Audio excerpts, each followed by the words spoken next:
I warmly welcome all of you to my YouTube channel, Sir Abhishek Barman. Today is Ulysses, one of the most popular poems in English literature by Alfred Tennyson. Tennyson, who was born on August 6, 1809 and died on October 6 in 1892.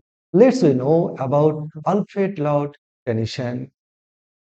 He was one of the greatest poets of the Victorian age. Let's know the brief information about Alfred Lord Tennyson.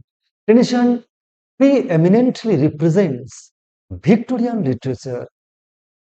He represents its ideals, aspirations, social attitude, moral perplexities, etc. In his poetry, the strength and weakness of the age are reflected. The conflict between social science and industrial civilization, skepticism and faith, religion and science, the desire for progress and fear for innovation are constantly depicted in his poetry. Let's know about the Victorian age and its chief features. The reign of Queen Victoria from 1837 to 1901 is regarded as the Victorian age. This age is the age of great change. It is marked as the age of troubled age. Lots of changes are seen in that period.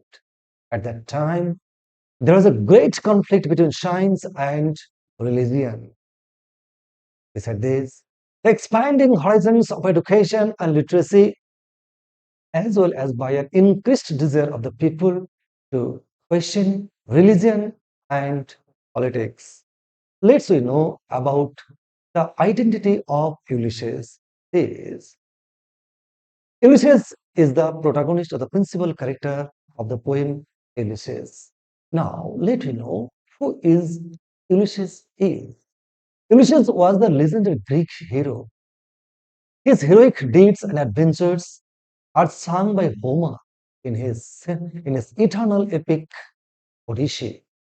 Tennyson's Ulysses is an embodiment of the modern passion for knowledge, for the exploration of its limitless fields, for the annexation of new kingdoms of science and thought.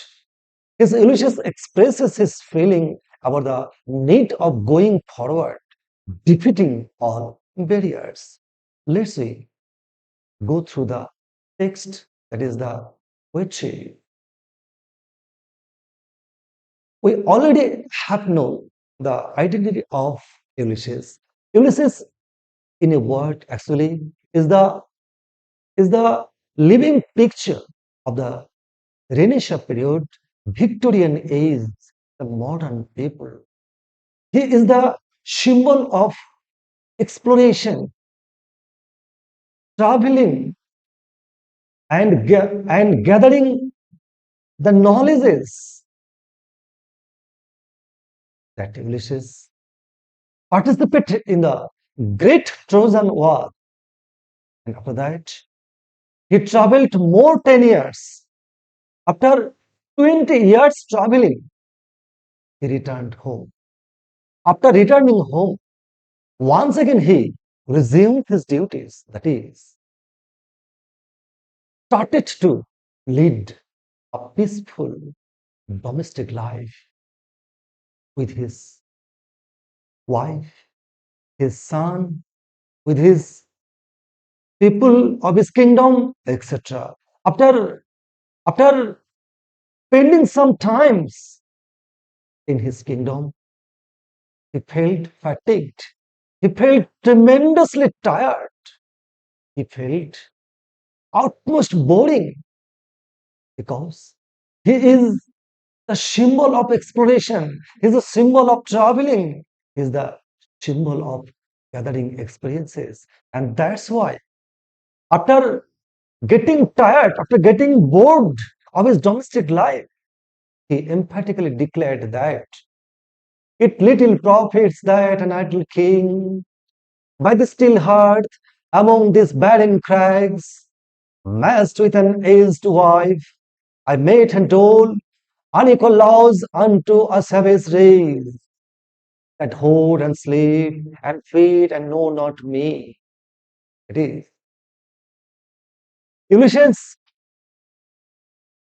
confidently declared that this kind of life, domestic life, seems to him as an idol. His life is like a lazy king who only who only administers, rules his kingdom, just earning and spending and sleeping, doing nothing, traveling without traveling. It seems to him this kind of particular life seems to him a little profitable. It seems to him a king, like completely an idle king. It has it has no meaning of his life, and that's why he declared it gives him less amount of profits. It is useless to him. It is meaningless to him to lead a domestic life in his kingdom like an lazy king. By this still heart, his kingdom, he referred is it as still heart, which is dead fire. That is, his home, his kingdom has nothing diversity. It is the same what he left long period ago, and now he is ruling the same, and he considered his kingdom, his home, as dead fire that is still hot. Among these barren cracks, his his kingdom, Ithaca, referred by him as barren, that is infertile, having no fertility, crags filled with boulders, big size of stones, etc., having no fertility, matched with an aged wife. We know that the name of his wife was Penelope. He considers his wife is unmatched to him because his wife Penelope was an aged old wife. I mate and do Ulysses just administers, just rules out his kingdom. What kind of what kind of administration? Unequal laws, that is, imperfect laws. The laws, the rules and regulation are not to him fruitful. It is unequal, injustice, imperfect laws unto savage race. This kind of rules are established to rule out the savage race, that is, the rustic people, the savage people of his kingdom that hold and slave and feed and know not me. The people of his kingdom are such kind of people whose only concern is to collect wealth, money, etc., and sleep, and only feeding, having no any desire, having no any curiosity to know me, that is, I, Ulysses, who is who has a lots of experiences of gods, countries, and different inclement weathers and people. They don't have any interest to know about me because they're very much savage people. Their only concern is to earning and spending and sleeping, doing nothing, traveling nothing, experiencing nothing. And that's why this kind of living that is ruling the people is little profitable to him. And such kind of living is like an idle king. I cannot rest from travel.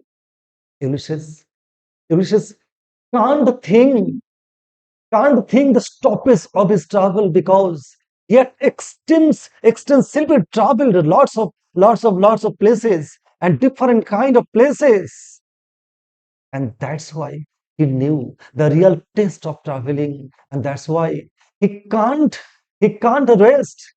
The stoppage of traveling or experiencing knowledge seems to him unbearable.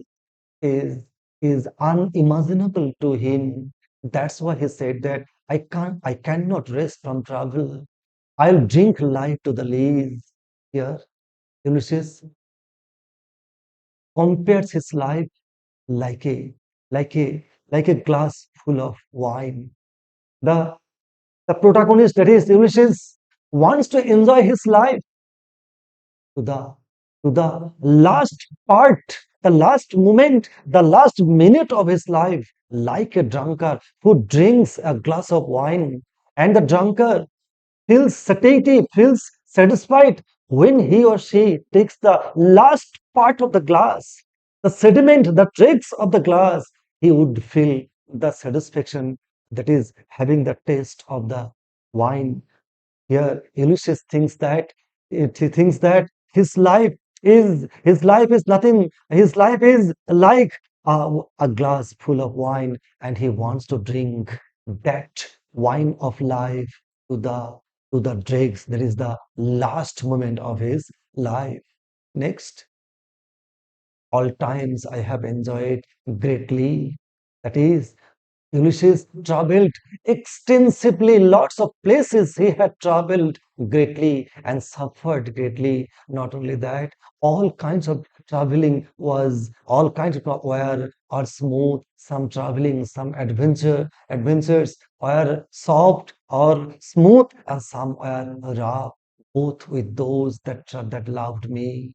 Here and alone I traveled the different kind of places, in the adverse places, soft places, smooth places.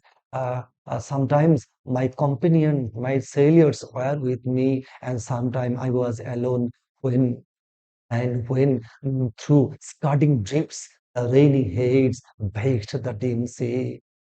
When I was traveling on the surface of the sea, the sky was overcast with the scudding drifts, that is the broken clouds, the floating clouds that are broken, and the rainy heads here, the constellation of seven stars, the rising, the appearance of which indicates the adverse, that is the stormy weather is coming. That kind of inclement weather I also faced, and baked a dim sea. And sometimes the surface of the sky becomes very dark, that is inclement weather, adverse weather, that is the barriers were in front of me during my voicing. I sometimes I suffered, sometimes I enjoyed, and sometimes my sailors were with me, and sometimes I was alone. I am become a name. I experienced, I acquainted with the different kind of places and people. After traveling, I become a name. That is, I become famous to every places where I had traveled, for always roaming with a hungry heart. I had traveled, I have faced, I have acquainted with lots of people, lots of places, but till now I am not fully satisfied. Till now I have a only heart. That is, I am longing till now today to travel more and more and more places till today. And that's why Ulysses said that always roaming. That is, he wanted to travel during this period till now with an hungry heart, with a longing heart, with a desirous heart. Now, much have I seen and known during my traveling. I have learned lots of seeing, lot of sights and sounds and scenery and different kinds of places. And also I had seen and known cities of men. I had acquainted with different kinds of people, cities, and their manners, their climates, councils, their governments. That is, I traveled and acquainted different kinds of places, different kinds of cities, different kinds of people, different kinds of weather, and their customs, and the different kinds of counselors and the governments. That is, the administration. I knew from the different places, myself not least but honored of them all. Wherever I traveled, wherever I had gone, I was warmly welcomed. I was warmly acquainted with them, and in this way, by this traveling, I am become the famous or popular. and drunk a delight of battle with my peers, for on the ringing plains of windy Troy. Here, here Ulysses wants to say that he had participated in the great Trojan War, in the war of Troy in Greece, and during his fighting, he had enjoyed a lot, because to the warrior or the fighter, it is a great enjoyable, it is a great delight to them that they did not surrender. Instead, they fought bravely. This was their delight. That is, he had enjoyed with his peers, that is, his companion sailors. Not only that, but also he had fought with the other rulers who were equally with Ulysses in terms of heroic idealism and heroic heart, that he had traveled, he had enjoyed, he had fought in the war of Troy, in the different battlefields. I'm a part of all that I have made. Wherever I went, I was welcomed. Wherever I went, I was acquainted with different kinds of people, different kinds of manners, different kinds of council, governments, and climates. In this way, I have become popular, yet all expenses and hours were through. Glimpse that untroubled world whose merchant fades forever and forever when I move. Here, here Ulysses says that experience is the after traveling extensively, lots of experience is not the aim. Yeah, Ulysses wants to say that after after collection of lots of experiences means the starts of a fresh knowledge. It stuck because glimpse and yet all experience in arts. Yeah, experience is, yeah, compared with an arts. That is the gateway. When we want to see the distant view something, which we have to take the help of an arts. Through an arts, we can have a glimpses of the distant view. Here, here Ulysses compares the knowledge with an arts. True, that is, after experiencing lots of experiences and knowledges, he said that glimpses that untraveled world margin face. After collecting lots of experiences, now he can understand that lots of things are till now unexplored, unseen, untraveled, unknown to him.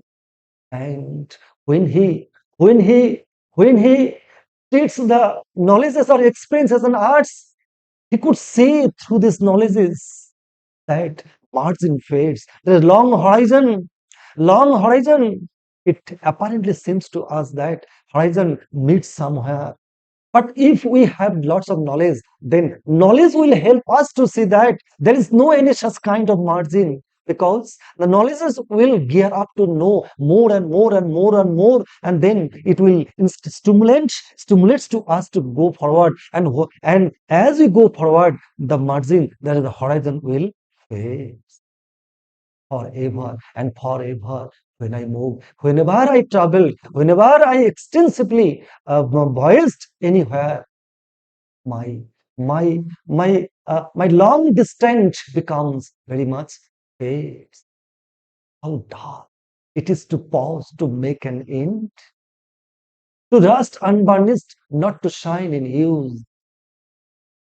Which says that it is unbearable to him, it is unimaginable to him to pause, that is, to stop from this enjoyable traveling or voyaging.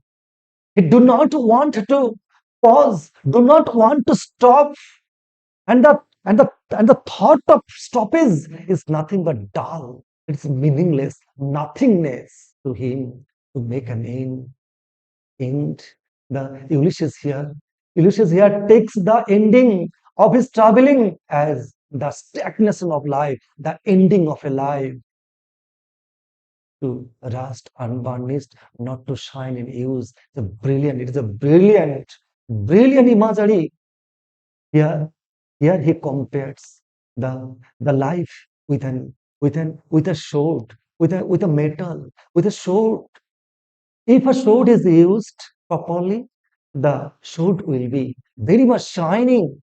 And just opposite, if the sword is not used properly, after a span of time, it would get rust. Like in the same way, if our life will be stopped, if if we do not travel, if we do not gather knowledge, our life will be get rusted like a sword, like a metal. So the more we travel, the more we learn, the more we explore, the more our life will be shining, as though to breathe were life. He thinks that merely breathing is not a life. Life doesn't mean just earning, eating, spending, and doing nothing. It's not a life. Just inhaling and exhaling is the life. No, life, life piled on life piled on life were all too little, and of one to me, little remains life. One life is not enough to acquire all knowledges and experiences of the world. If one piles life after life, series of life, that would not be sufficient enough to see the unseen, to know the unknown, to travel the untraveled, to explore the unexplored, are all too little. A heap of lives are not sufficient. That seem to be very little in comparison with the knowledges or the knowledge of the experiences unexplored or unknown to us, and one to me little remain. That is life. My life is limited. I'm given only one life, not one that is a limited span of time. On the limited span of time, I will bid goodbye. That is, little time remains in my life, but every hour is saved. Silence. Eternal silence means death, finishing it. I have given only one life, not about a limited span of time. Now time is going, time is rolling. A little amount of time remains to me to live. There is a very short span of time remains in my life to enjoy, to earn knowledge. This short period of life, I would save every hour. How? Something more, a bringer of new things. The next time, the next years, next hours of my life would be utilized properly for acquiring newer things, new traveling new places, acquainting with the new people, new cities. Every hour should be utilized properly for bringing of new things. And while it were for some time, some three sons to store, I have only 3 sons. There is 3 years remaining in my life. These 3 years, if I want to save any hour, it would be wild. It would very much mean. It would very much cowardly to me. There are only three years remaining in my life. I should store this time for my future. Not. I'm a heroic man. I have a heroic heart. I don't think. If I think for storing this period, it would be vile to me. It would for some time sons to store and hold myself. If I save this time, it would be very much vile thinking, mean thinking, very much useless, meaningless thinking to me. And this grace spirit yearning in desire to follow knowledge like a sinking star beyond the utmost bound of human thought. And this grace spirit, that is grace spirit means in old age, I'm Ulysses. I'm now in an advanced stage of my life. I'm going to die. I'm going to bid goodbye. It's a very much grave period of my life. Yet my heart has deep longing, deep desire, deep desire of what? Of what? For acquiring more knowledges, for acquiring experiences, to travel more new places, to learn more and more things. What kind of yearning? Like to follow knowledge like a sinking star. It's a brilliant imagery. To follow knowledge like a sinking star.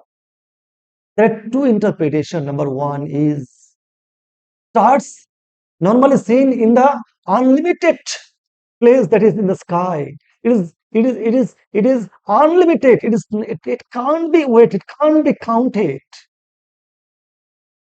I would like to. I'd like to follow the stars. It is the unlimited areas.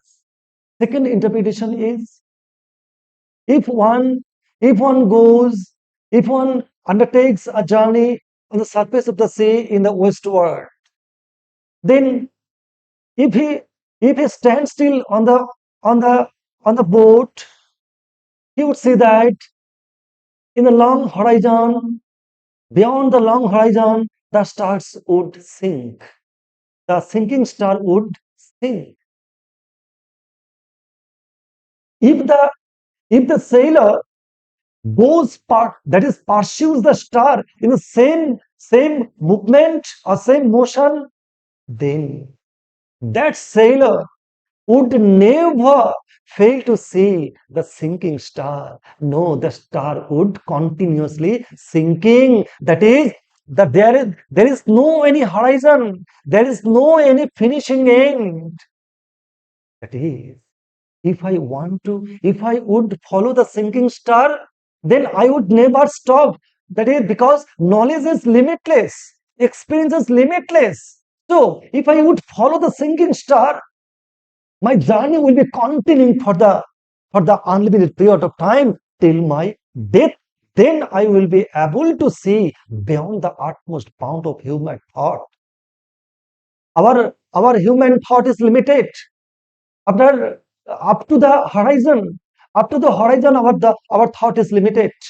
But if I follow the sinking star, I will be able to overcome the barrier of the horizon, because there will be no such any horizon. It is an apparent vision.